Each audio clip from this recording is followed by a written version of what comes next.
Constipation is very common. In fact, it affects people of all ages. In this video, I'm going to teach you how to get rid of it and prevent it. Now before we begin, let's first define constipation. But remember, we're all different, so we have different toilet habits. But generally speaking, constipation is when you go to the toilet less often to empty your bowels, or when you're passing hard, painful stools. Now there's so many different causes for constipation in adults, and sometimes there's actually no obvious reason. But some of the most common causes include a lack of fibre, so not eating enough fruits and veg, dehydration, ignoring the urge to go.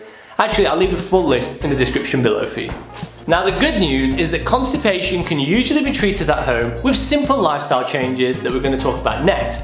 But if these don't help enough, I'm going to talk about laxatives a bit later on. Tip number 1. A really simple way to help reduce straining when you're trying to empty your bowels is by raising your feet. So when you sat on the toilet, have a stool there or some books, place your feet on them and try and make your knee come above your hip. So by doing this, it straightens out where the colon meets the rectum. So this causes the stool to pass through much more easily. Also, give yourself plenty of time, and when you have the urge to go, go, don't stop yourself.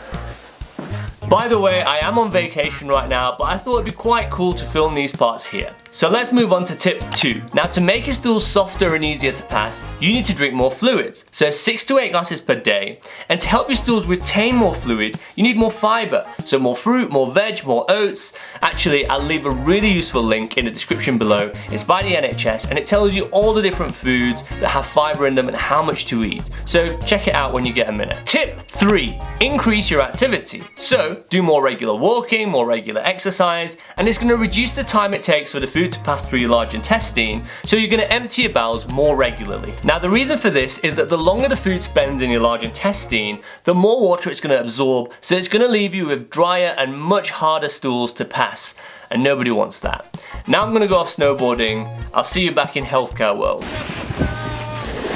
Now if diets and lifestyle changes aren't helping, then laxatives are a medication that can help the bowels empty more regularly. However, I would advise everyone to speak to their pharmacist first before purchasing any laxatives. This is so they can check it's the right one for you, you're suitable to take it, you're not going to have any problems taking it, and also check what medicines you're taking, because certain medicines can actually cause constipation. Now please remember, laxatives should only be used for a short period of time and are not recommended for children unless prescribed by a healthcare professional. Now let's move on to the different types of laxatives and how they work. I think it'll be useful knowledge for you to know. So first up, we've got bulk forming laxatives, such as Ispergula husk. Now the way these work is very similar to when you increase the fibre in your diet. It's going to help your stool retain more liquid, so it's easier for your bowels to push the stool out. Please remember though, bulk forming laxatives do take 2 to 3 days for them to work. They also increase flatulence and bloating, but this does settle over time. And because of this, I wouldn't recommend you taking it at night time just before going to bed. Next up is osmotic laxatives, such as lactulose and macrogol, which soften your stools and make them easier to pass by retaining more water in the bowels. This is by a process called osmosis, hence the name osmotic laxatives. Now the osmotic laxatives that I've just named can take up to 2 days to work. It's also important to drink plenty of fluids with them, because you now know the reason why, and it also improves how well they work.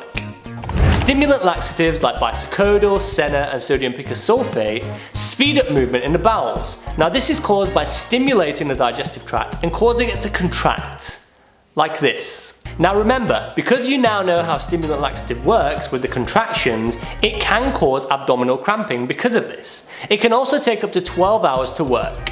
Lastly, we have stool softener laxatives such as doxysate sodium and glycerol, which increase the fluid content of hard and dry stools, making them easier to pass. Now both of these laxatives work quite quickly, within 15 to 60 minutes. It's also important to remember that once your symptoms improve, to stop using the laxatives, unless you're advised differently by a healthcare professional. And as always with all medication, always read the information leaflet and speak to your pharmacist to make sure that it's suitable to use it. And that is the end of the video. I've also left some really useful information in the description below, which I'd advise everyone to read. See you next week. I'm filming this. In that case, it's not here, that's fine. I think he's causing it to contract. I think this might look a bit silly. Some of the most common causes are a lack of diet, a lack of fiber. To release your bowels or empty your bowels? The bowels. Bowel. Hey guys, thanks for watching this week's video. Make sure to click that like, follow or subscribe button now to stay up to date with new weekly videos.